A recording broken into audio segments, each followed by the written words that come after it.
Hello everyone, it's Mr. Wolf here, and in this video I'm going to be introducing how we could use LOL diagrams to model energy and use them as our foundation to construct equations. So an LOL diagram is a method of diagramming energy in a system. It's used to represent the energy transfer in and out of a system, as well as the energy transformation within the system itself. So it's a before and after diagram showing the initial energies and then any energy transfer in and out of our system, and then the final energies right here. So because we have a graph, this O right here and an L, it's like an L-O-L. So that's how it gets the name. This activity was initially designed to be worked with in manipulatives, but we're still gonna go over it on paper here. So let's just look at our first example in order to kind of see how these work. So an object starts with all potential energy, all right, and ends with half potential energy and half kinetic energy. So if I have all potential energy, I'm gonna draw four. I could draw three, but I'm deciding to draw four energy blocks, right? And then it ends with half potential energy and half kinetic energy, right? This makes sense because energy is conserved. We have four energy blocks here, four energy blocks here, so we're good. And now what I can do is, just like we did with an FBD, right? Let's say this was my normal force and this was my force of gravity, right? I can make an equation. I could say, hey, my F net Y, by looking at this, is my Fn minus my Fg, right?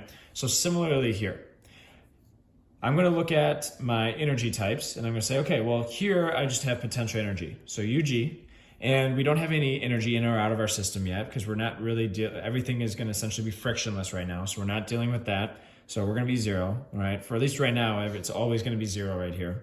And then our energies afterwards are both kinetic energy plus potential energy. So that's how we write our equation using our LOL. What are the energies that are involved, right? And if there's two, we just add them up. So potential energy here is equal to the kinetic energy plus the potential energy here.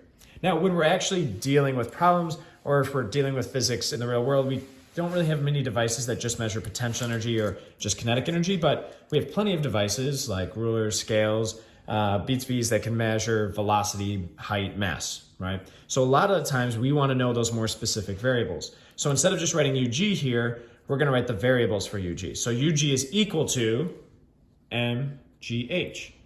And again, just zero here. And then for kinetic energy, our equation, remember, is 1/2 mv squared plus mgh.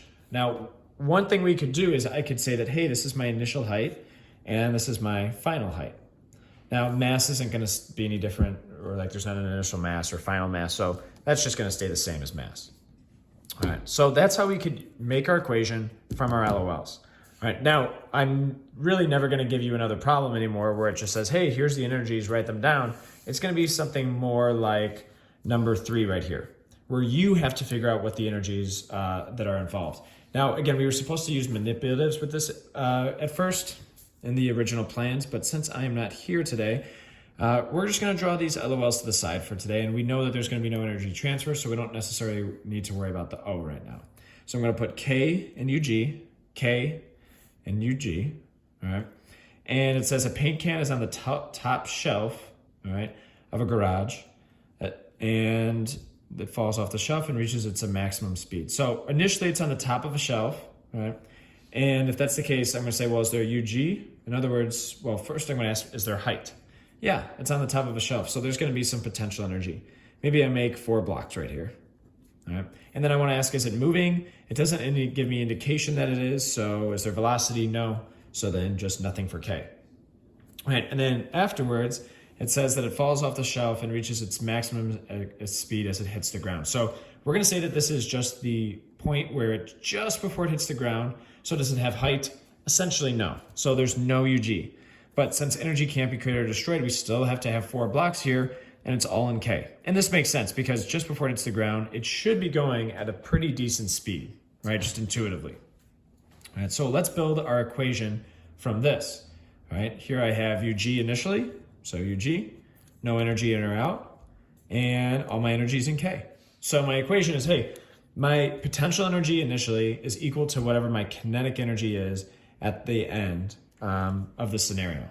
And if I want to expand it out, mgh is my equation for potential energy, and K is 1/2 mv squared. All right. So let's look at number 4 as our last example. And I do want you to try this out on your own.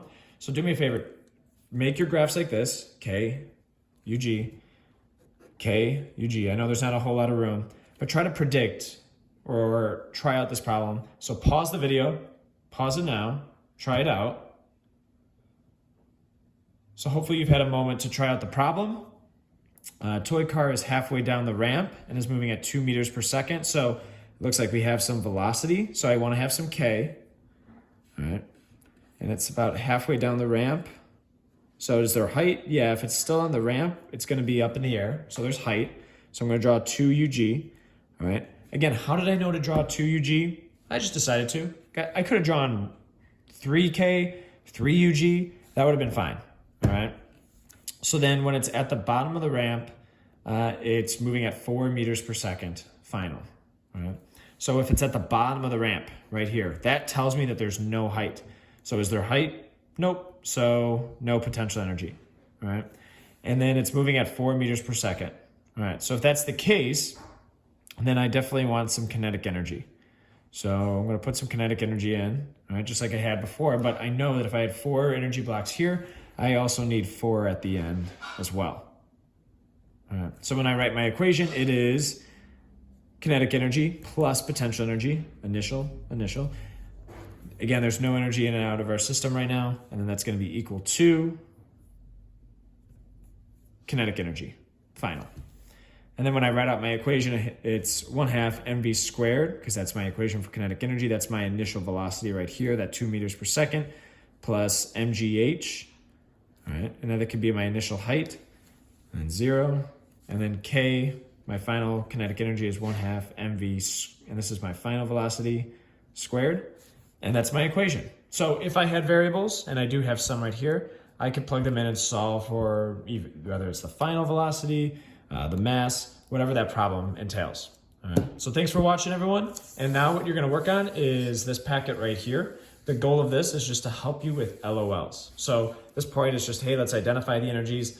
Let's use our concepts of conservation of energy to figure out, we have the before, let's try to figure out the after, what the specific energies are and how many blocks there should be based on what there is initially. And then these graphs are made, let's just make the equation from the graphs, all right? And then lastly, let's put it all together. Thanks for watching.